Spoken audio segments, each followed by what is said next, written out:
What's going on, guys? Liam Hughes here, and welcome to a brand new series I am doing for the channel, and it is the long awaited F1 22.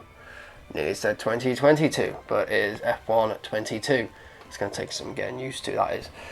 Anyway, yes guys, as you can see, we are doing a career mode, but we will not be doing a driver career mode yet. But this time we are going to be doing the My Team career mode. Reason for this is because, you know, on 2021 I did enjoy doing the Alpha Male career. It was such a shame that I ended up breaking my ankle, otherwise I would have just, there would have been loads more episodes. And then when my ankle finally recovered, I just couldn't get back into the swing of it. But anyway, hopefully I don't be stupid and go break any bones this time. And with that, let's get into making this. So the first option is we're going to choose our entry point, and to be honest I think there's only one option we can choose really, because we don't want to be challenging for the title. Midfield contender, yes, you know, we could do that, but you know, it's not exactly the Road to Glory series that I want to bring to the channel. So we are going to be doing the newcomer. We're going to be starting with nothing at all, absolutely nothing. And for the first season, I was thinking about doing a custom season and just basically getting rid of a few tracks, but to be honest with you, I am planning on playing this game as much as possible. So we are going to go for the full season. And with that, guys, we will now get on to the settings. So for this, the weekend structure, we are going to be doing obviously full qualifying, long, so 50% racing. Obviously all that's going to be on because we are going to want to be doing some driver moves, obviously. And then for this, guys, I have been giving this some thought, and I am thinking of doing the pit stop as a broadcast. Reason for that is I feel like it's more of, actually no, we're going to go immersive. We're going to go increase safety car experience. That's going to be immersive as well. But however, the formation up is going to be a broadcast. Reason for this is because I think it's more of a, I personally think it's better to spectate that. However, guys, if you do not agree and you want me to change this option, or for any of the other options, just do be sure to let me know in the comments down below, or let me know on my Facebook page. So guys, for the next option, it is to enable my icons, and to be honest with you, yes, I am going to use the My Team icons, only because I'm pretty certain we will be able to use Nico Hulkenberg at some point. And I am hoping you guys are wanting me to sign him at some point in the later future, because he is one of my favourite drivers. However, if that's what you guys don't want, then just you know, tell me not to. I don't have a problem with that. So guys, that is all for the settings. Now we are going to get into creating the driver. So guys, there you have it. That is going to be the character we are using and the livery. As you can see, we are going for the grey, the green / yellow and the black, and obviously they're going for a similar idea in the helmet. However, we've gone a bit more of a slighter brighter grey, because I don't want it to be matching throughout the whole thing. It just seems boring to me. However, hopefully throughout the as we progress through the game, I unlock a bit more helmets and it looks a lot better. So guys, with the team name, I have been giving it some thought, and it's probably the hardest decision I've had in the game, but I've come up with something pretty straightforward. Reason for this is because basically I didn't want to just name it after my YouTube channel, so I've gone for this LH Motorsports. I did think of LH Motorsport Racing, but then I was like, motorsport and racing, it's practically the same thing, so we're going with LH Motorsports. So with this, guys, I don't want to go all out for money in the signing bonus, because obviously we kind of want an objective that is doable. I was thinking of RGB, as it is to finish 10th in the constructors with you know, 4 million signing bonus. Then however, I was thinking if we're going to finish 10th in the constructors, we're probably going to need to score points at some point in the season. So then I looked at this Echo sponsor here, and to be honest, as a team to achieve 2-point finishes during the season doesn't seem too far away. Like, I know there's going to be a few tracks where I'm going to be well within a shout. Well, I think I'm going to be well within a shout to score points. So for an extra 500,000, and I'd say a better looking sponsor, can't go too wrong with that. So that's going to be our sponsor for the season. So guys, this brings us on to our next decision to make, and that is which power unit supplier we want to use. And I've been giving it some thought. I wanted to go as Ferrari because obviously the way they performed this season, but it's 4 million. And then it was the case of I wanted to go Mercedes, but then it was like, well, you know, Mercedes haven't performed too well in real life this season. So then it was out of either the Red Bull or the Renault E-Tech.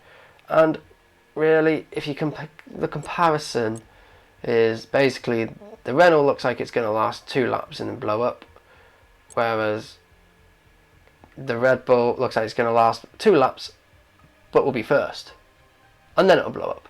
So I'm thinking we shall go into partnership with Red Bull and have one of their engines. That brings us on to choosing a driver for the season, or well, until the next contract period.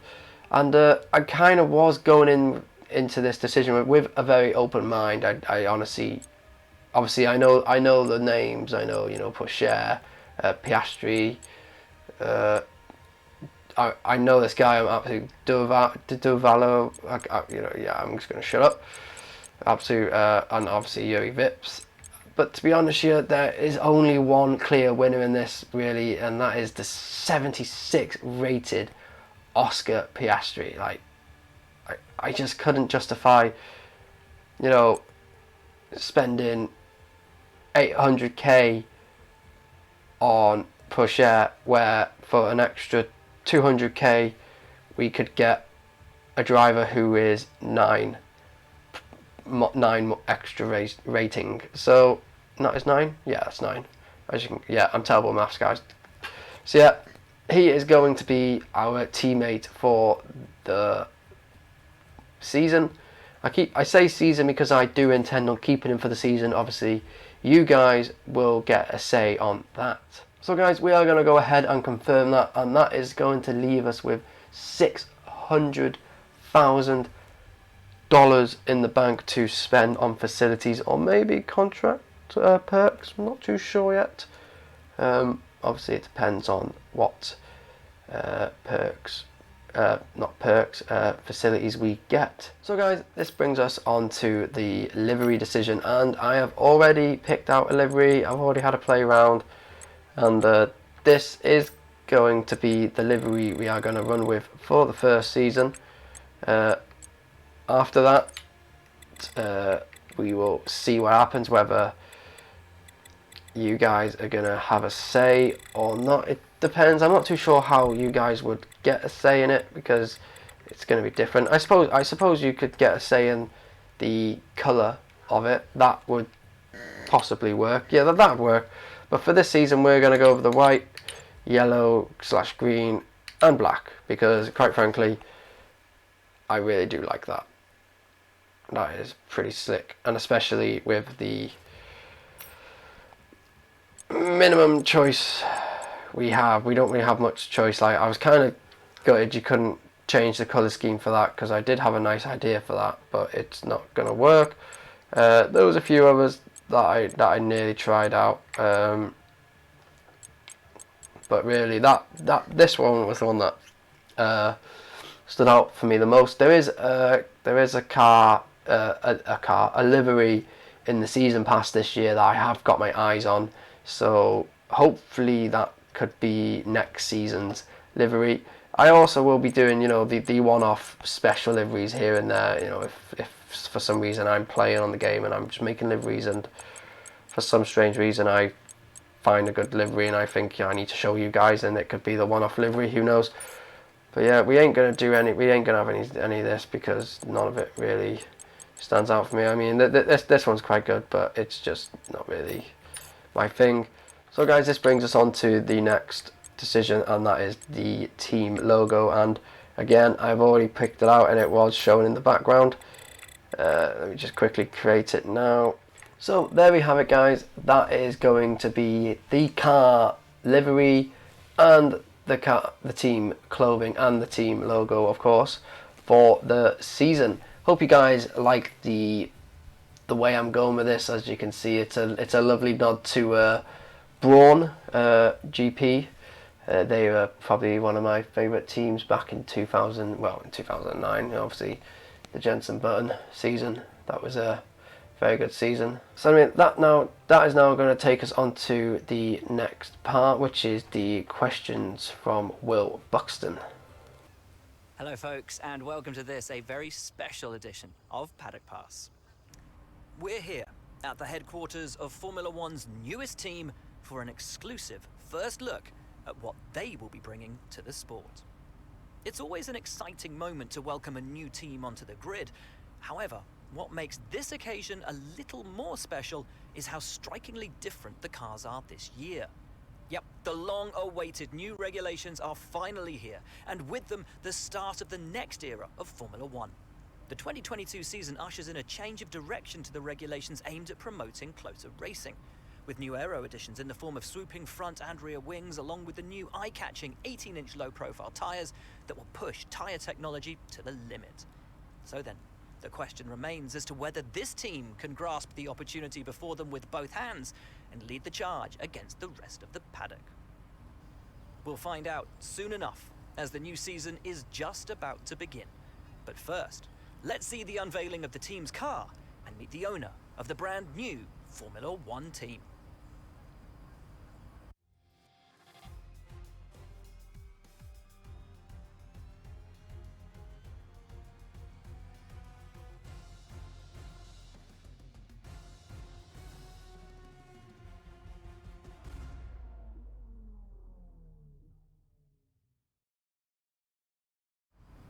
Well, first of all, thanks so much for inviting us here today. It's been wonderful to see behind the scenes. As you might expect, I've got about 1 million questions, so let's jump straight in.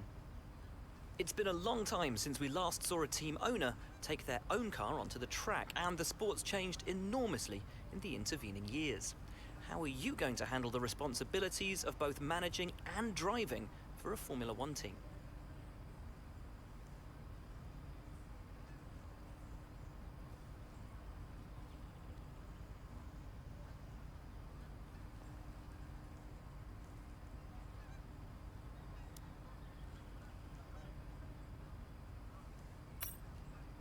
Let's talk about your teammate. Now, it's clear they're excited to have signed with you, but tell me, what is it that you think they bring to the team?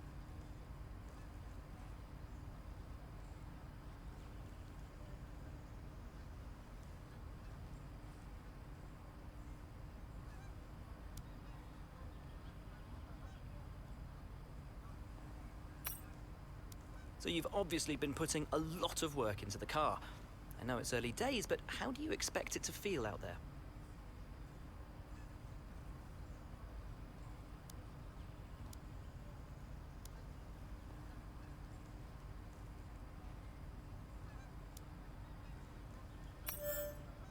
Most of the other teams can boast years of experience in Formula One. Where do you see the opportunities to make those vital performance gains you need to put you within reach of the other cars?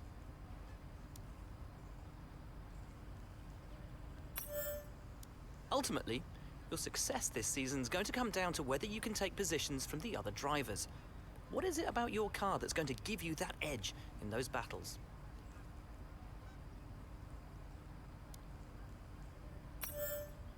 And finally, with so many specialist departments working together here at your headquarters, and with such an important deadline coming up, who's getting that coveted Teacher's Gold Star? Which group do you feel the most proud of right now?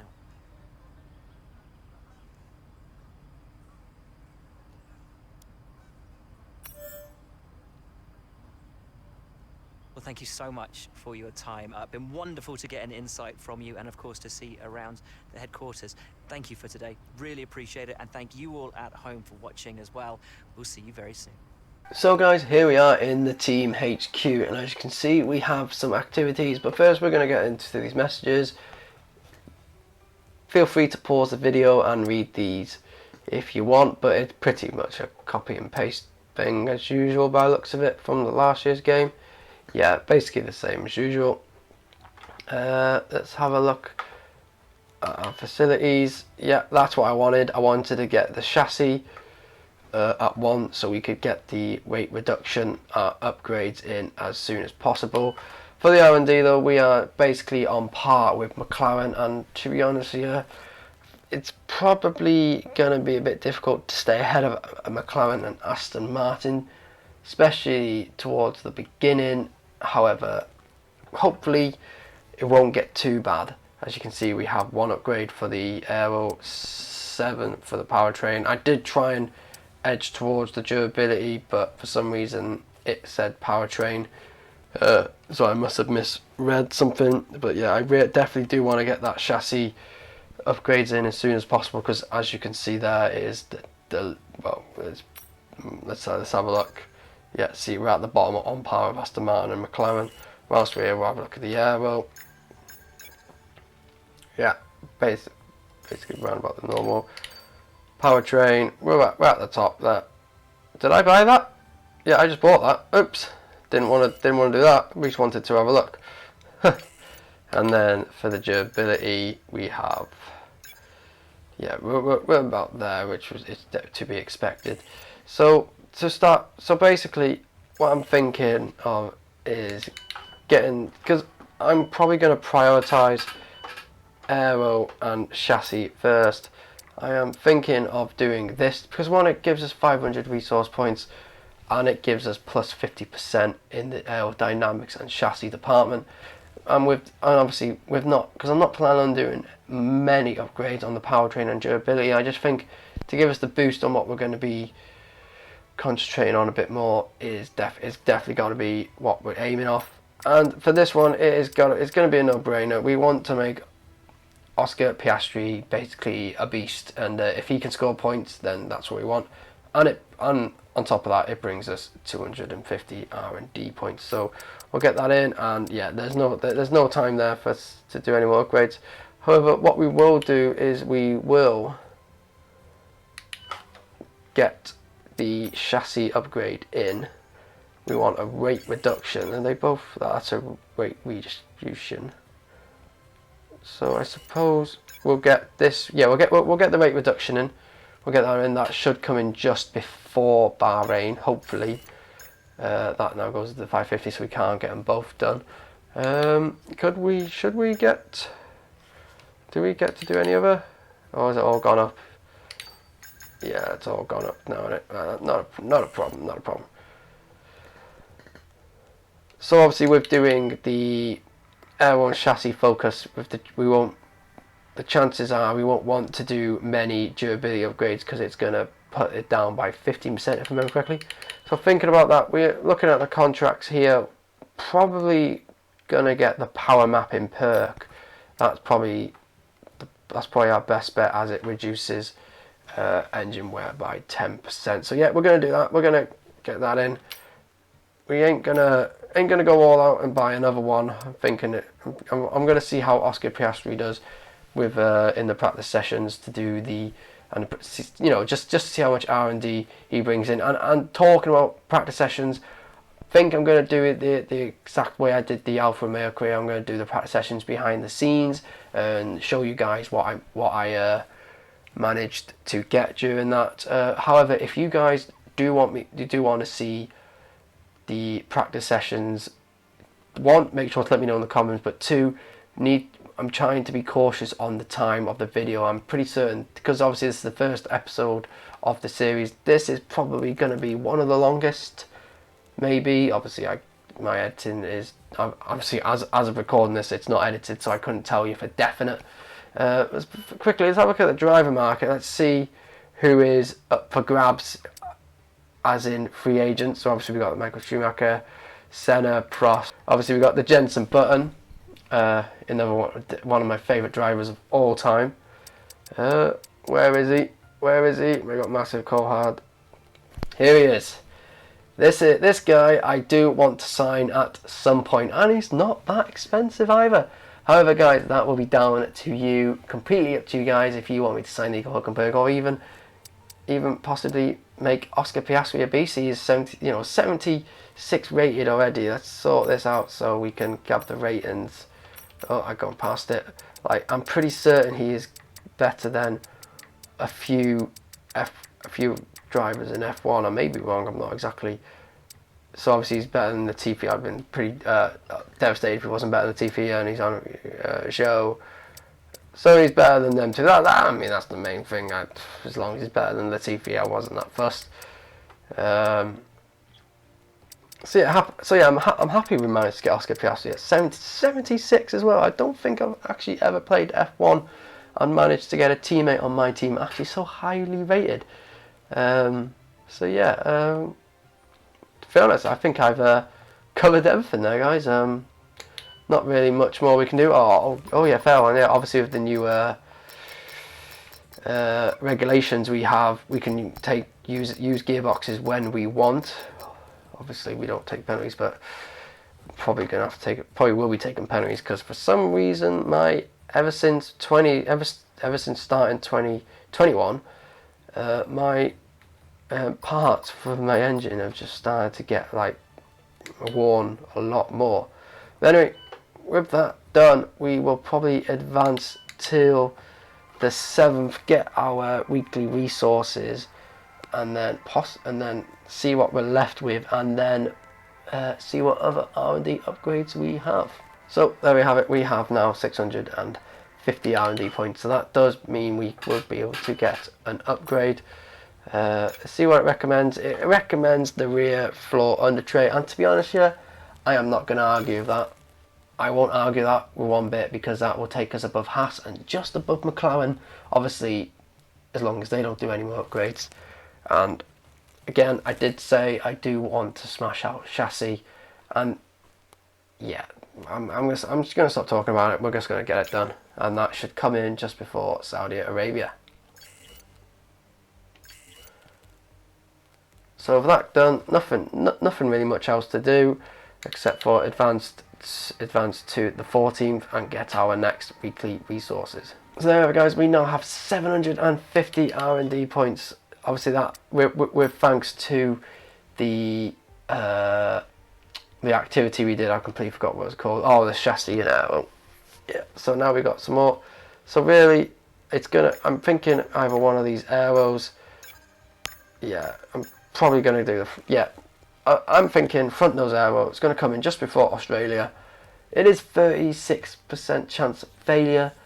However, I'm willing to take the risk, as we've got plenty of time to big up the aero department, make them known they're loved, and possibly even get some upgrades if we can afford it in that department. So yeah, let's get that in, and I'm pretty certain that is everything now covered before the race. So now what we'll do is we'll advance to the 17th, and hopefully the central under tray will come in. Our new parts have completed without issue. So there we have it, guys. The central floor under tray did come in, giving us the improved energy store cells. We will probably do that upgrade after we've got some R&D, as again, as you can see, we are absolutely smashing the chassis department. They've got one in facility, so they need to earn their money, right? They've got the best facility, so they should be working the hardest. Come on, get working. Yeah, they're doing that so far. We ain't gonna push them too hard, because so far they're doing good. They brought us our central floor under tray. So anyway, guys, I am going to do the practice sessions. It's going to cut to the R&D. With that, so the way I'm going to run this episode, obviously you guys need to make sure to let me know down in the comments how you want me to do it. I am going to be recording me racing. You will see me and the wheel, but I won't be talking, because I've learned that I'm very terrible at talking whilst, commentating whilst racing. However, if that's what you guys do want, then I have a few suggestions I'm thinking of coming up with. I ain't going to reveal them all yet. However, one of them will simply me just being absolutely terrible. So what I'm going to run with this episode is whilst I'm racing, there'll be a face. The camera's going to be on the left of the screen, just underneath the drivers, and then you're just going to hear my voice talking over the race, you know, trying to do somewhat of commentary, but it ain't going to be live commentary, so to speak, because I'm not exactly going to be doing it. I'll be editing the commentary after the video's in. Anyway guys, with that guys, I am going to go do the practice sessions, and it will now jump to the R&D. So guys, there you have it. There is our R&D. I managed to get 450 and Oscar managed to get 375, I think it was. The only one I really struggled with on that was the qualifying pace. I just couldn't seem to have the pace. I was about 4 tenths down, so not a good start. Not looking very promising really for the qualifying. However, with that out of the way now guys, we will now jump into qualifying. So guys, I completely forgot about R&D. As you can see, we have 1,275 R&D points. So I am thinking of getting the improved energy store cell, as it is another weight reduction and it is only 26% failure chance, and it will come in hopefully the 2nd of April before Australia. And as you can see, then that theoretically would bump us up, I think up to AlphaTauri, just after AlphaTauri, obviously hoping they don't do any upgrades. So yeah, we're gonna get that upgrade in, and I think that is all the upgrades we are going to do this time round. I was thinking about doing this one, however we can't because we obviously already have one. So I think our next move will be to get the aero chance of failure down, and then to get the completely forgot what it's called, but the upgrade, so we can get at least 2 on the aero as well. Anyway, with that, we will now jump into qualifying.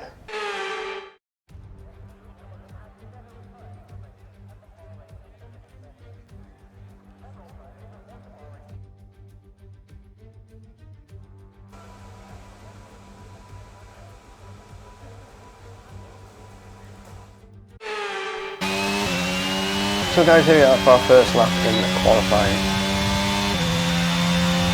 As we're going down the start finish straight. Just before we get into turn 1, I just want to say I am not quite there yet with the new handling model. But anyway, down into turn 1, braking as late as I dared, and really, as you can see in this turn here, struggling to put the foot down without losing the rear end.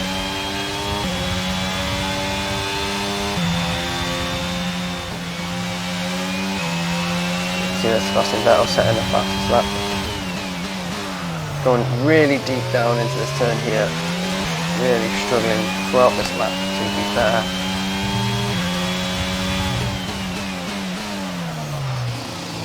See the next one back on second fastest lap so far.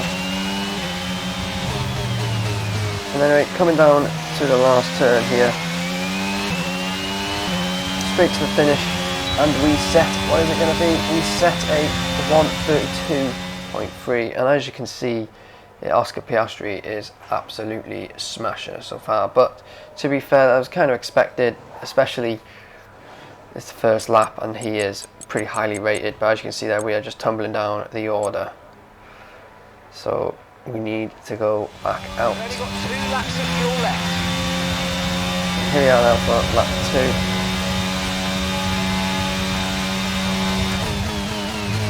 Going down to the first one, trying to brake a little bit later, gaining a bit of time, and as you can see here, keeping my foot down a bit more than I did in that one. Nearly up by 2 tenths of a second. And coming down to this turn here, taking way too much curb and losing the rear end. and as you can see by my face there, I am not very happy about that. Quickly spinning it around, and clearly not paying much attention to the map as one of the Williams getting really close up to us. But anyway, we're going to go for a second flyer, second flyer on this set of tyres.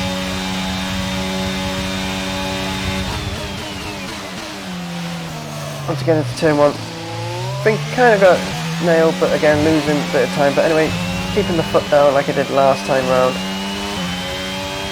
As you can see here, we are 3 attempts for the second up. And not going as deep, but could have probably got a bit closer to the curb on that time round. But as you can see, that gaining a lot of time, over half a second up now on our first lap time. Taking a bit too much curve there, but doesn't matter. Definitely not touching that curve this time round, as we do not want the same as what happened last lap.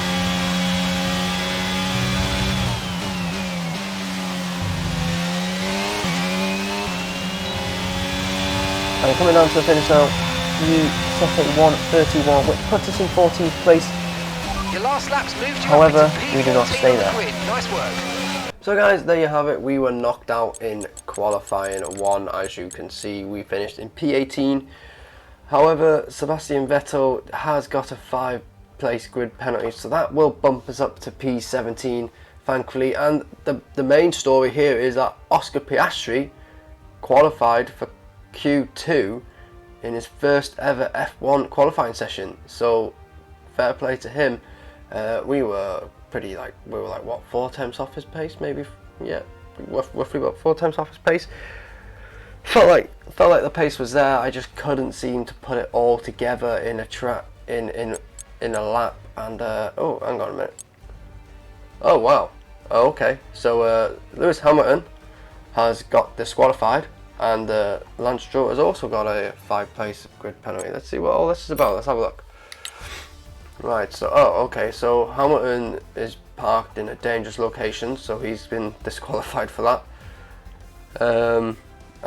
Well, they both Aston Martins were illegally blocking people, so that's a new one. I didn't see that. So anyway guys, with that done, we will now head into the race. No more testing, no more practice. This is the real deal, and it's make or break here at round 1 of this year's Formula 1 World Championship. We'll be racing around 3.36 miles of the magnificent Bahrain International Circuit today. Keep an eye out for drivers locking the front left down into the tricky braking zone of turn 10. It's time to see how our drivers are stacking up after yesterday's exciting qualifying session. A fantastic effort from Charles Leclerc yesterday, and it's put him on pole.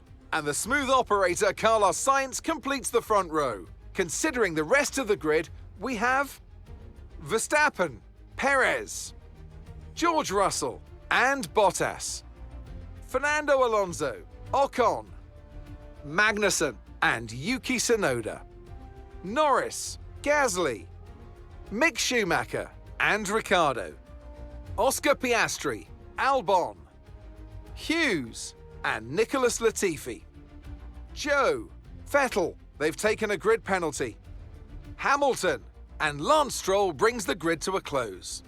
And now it's time to head down to the track.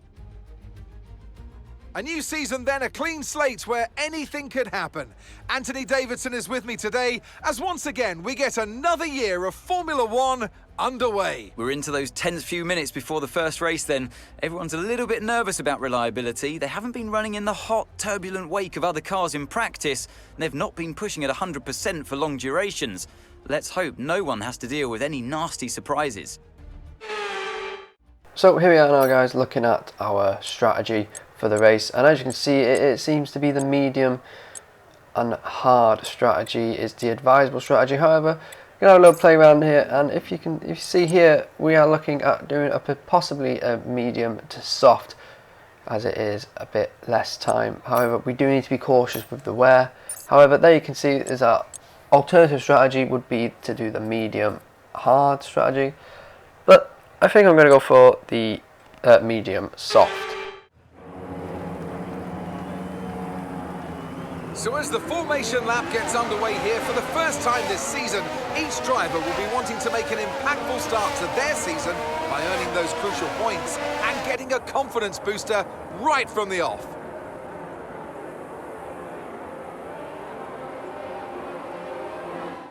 So as all the cars take their positions on the grid, the teams will be hoping their strategies pay off for them in today's race. The question I'm asking is which teams have got it right, which ones have got it horribly wrong?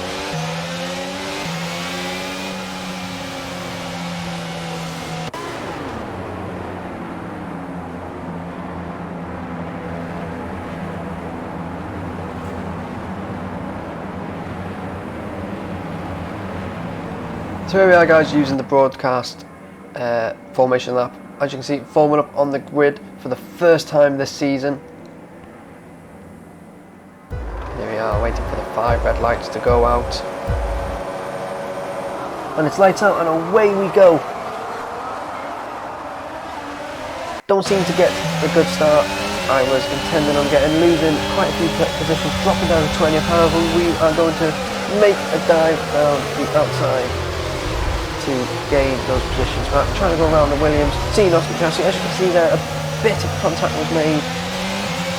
However, we managed to come out of that without making any contact with anyone, and with Oscar Piastri just behind us. As you see that, nearly losing it. Again, guys, I am still getting used to the new handling model and just basically the whole game in general. Prior to this episode, I didn't well, I haven't had much time to play it, obviously because that's the reason for this very late upload, and also it's a completely different game to last year's, and I'm still getting used to it.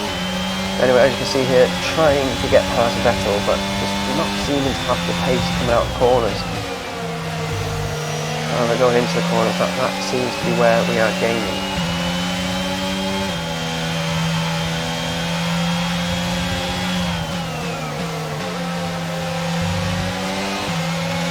Okay, almost losing it again now. That's not great, but it's not terrible. Stay focused.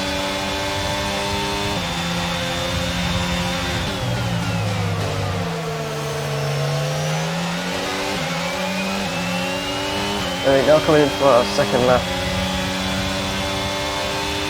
Hopefully we will be able to get a move done down the inside, but again, as you just saw there before the cut, the Aston Martin is just pulling away, and as you can see, Oscar Piastri is right on our tail now. But again, coming into the corners, we are gaining on the cars ahead. I think it's because of those both McLarens up there. It seems to be they're on our pace and they're holding up these cars.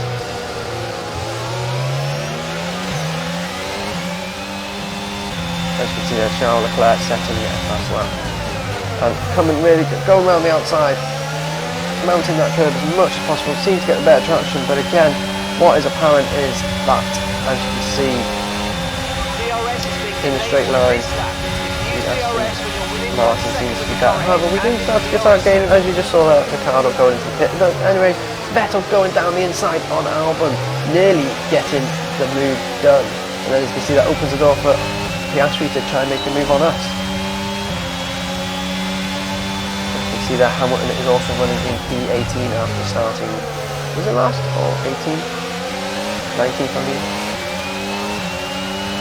Anyway, as you can see that Albon and Vettel battling really hard, which is going to help us to gain on them. And as you can see there, going down the inside on Vettel, making the move. And now on to lap 4. As you can see there, we managed to gain half a second on, or just short of half a second on Vettel. Looking to make a move down the inside on Albon. We are going through it.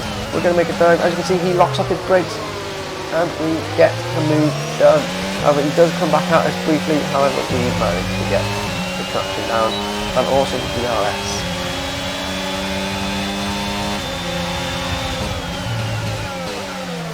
See that? Going a bit deep into that corner. As you can see, the pressure of Albon really getting to us there. And as you can see that Albon is got the DRS, so he is going to be the fastest car in the straight line. However, he gets the move done. However, we are going to be able to come back at him with the DRS. But as you can see there, he's just so much faster than us. And to be honest, I kind of expect this from Albon throughout the season, unless, you know, we manage to get some mad upgrades done faster than Williams does. But to be honest, Albon, I'm expecting him to outrace us throughout this whole season.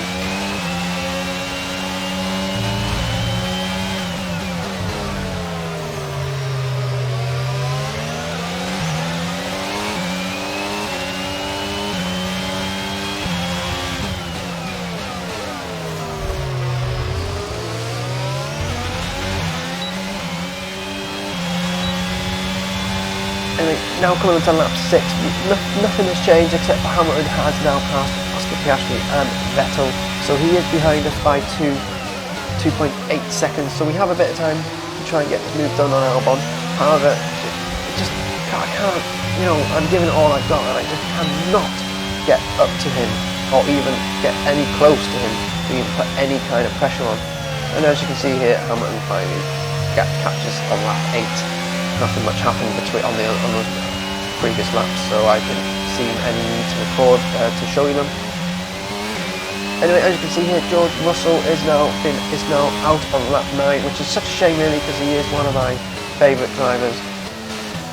And as you can see there, he's parked up on the right there, so not a good start to the season for him. Anyway, as you can see, on lap 12 now, well, lap 13 now, we are running in P14. As you can see, the cars are now going into the pits to make their one stop onto the hards. However, we're going to go longer because we intend to go onto the softs.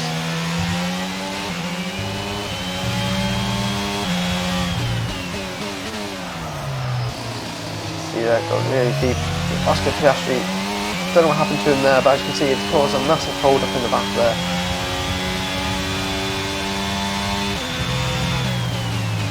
As you can see, Bottas and Vettel did manage to get past him.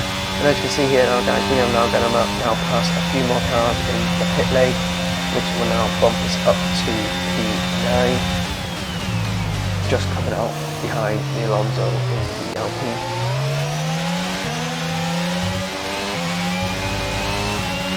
Gap to your teammate behind is 5.1 seconds. Anyway, here we are, guys, now on to 15. Still behind Alonso, passing a couple more drivers in the pit lane. As you can see there, Oscar Piastri going into the pit, but we are now in P6. And here we are, guys, going in for our first stop. And we are changing the softs. A bit slow on the right there. Doesn't matter though, we managed to get a pit stop time of 3.2 seconds, which is not too bad considering we managed to get a late pit stop entry. And as you can see there, guys, Lewis Hamilton is out of the session. Both Mercedes have gone out. And as you can see here, up on the road here is a yellow flag, and he's parked up on the right. Pretty similar to what's happened to Russell. And as you can see, it's not a very good start to the Mercedes team. As you can see here now, guys, we are running in P14. Really going deep onto that corner. Got the braking completely wrong. Really not wanting to go onto that curve though, so we're going to exceed track limits a lot there to just make sure we do not damage the car. As you can see here now, guys, now on to lap 26. Not gaining on Magnussen at all, even though we are on the softs and he's on the hards, and Vettel is also gaining on us. So that just shows how far behind our car is at the moment. You know, we are so slow in general. I think obviously it's partially to do with me, because obviously I'm still getting used to the game. You're nearly losing it there. And I just completely forgot to mention as well my new wheel. As you can see there, I have a new wheel. It's a mod. The Logitech G9 223. I always get it mixed up. So yeah, it's a McLaren edition. If you want to see a video on that, just make sure to let me know down in the comments, and I will happily make a video. on that. But as you can see here on that 28, our tyres are just gone. There's nothing left in the tyres. And as you can see, Oscar Piastri does manage to get past Vettel, so going really deep into that corner, just really struggling with the grip now.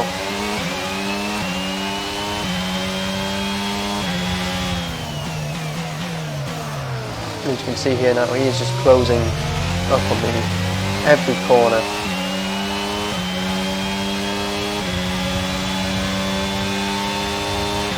Green flag. You can see here, yellow flag, I'm not quite sure what it was. As you can see here, Oscar Piastri looking to make a move down the inside on us. I think we're going to try and dive over to the right here to cut the switching, but it ain't going to matter because Oscar Piastri is going to just get the move done straight away.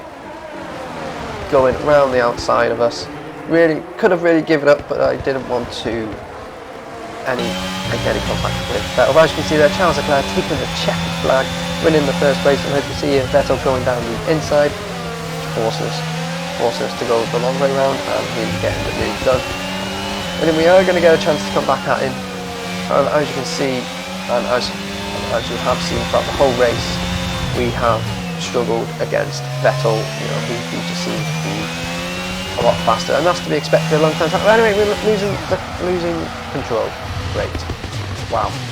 As you can see there, that just sums up our race and our strategy. I really think we got the strategy wrong this race. Really should have stuck with what everyone else had, so we leave on a level playing field. But as I was saying, you know, it was to be expected against a four-time world champion, and that's why we struggled. Alright, race over. Take care of the car on the way in. That's a fantastic performance from Ferrari. It hardly looked in doubt. Anthony Davidson, what helped them deliver this result, do you think? I think that smart tyre management on track and very smooth driving definitely assisted in their victory today. That combination meant they got the absolute maximum out of their tyres at all times. Looking at the podium, you can see that red suit familiar to fans across the globe. A world-class win for a world-class team. Ferrari, do it again.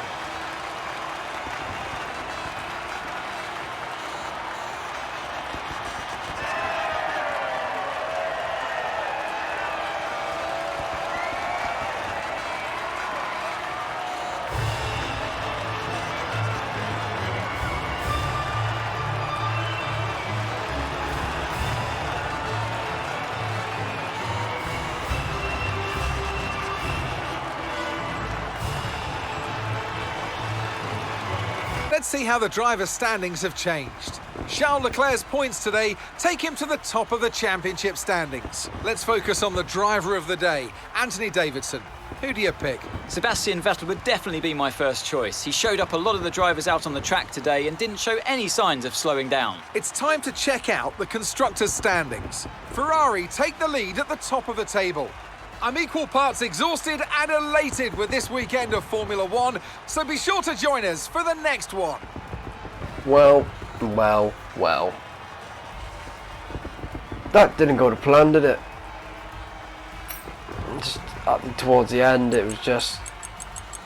I just didn't have any tyres, and obviously with that spin as well, it just showed. However, you know, this is the first race of the season, you know, we finished 16th. I'm not going to complain too much. You know, I expected a hard race, so I went for a hard strategy. But anyway, for the constructors, that is now put us in 9th.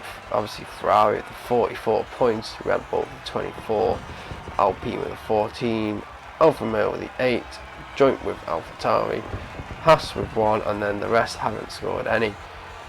Shocking performance from Mercedes, isn't it? Well, actually, is it shocking really? They both DNF'd. I wonder if there was any reason to that. Oh, just mechanical issue. So that's a good thing, because we were going to have the Mercedes engine and they're having mechanical issues already. So I'm pretty glad we didn't choose the Mercedes engine, otherwise that could have been us. Anyway guys, that is going to wrap us up for today's episode. If you did enjoy, hit that like button, and if you're new around here, make sure to subscribe, and also don't forget to follow the Facebook page for regular updates. Anyway guys, that's all for today. Thanks for watching. Goodbye.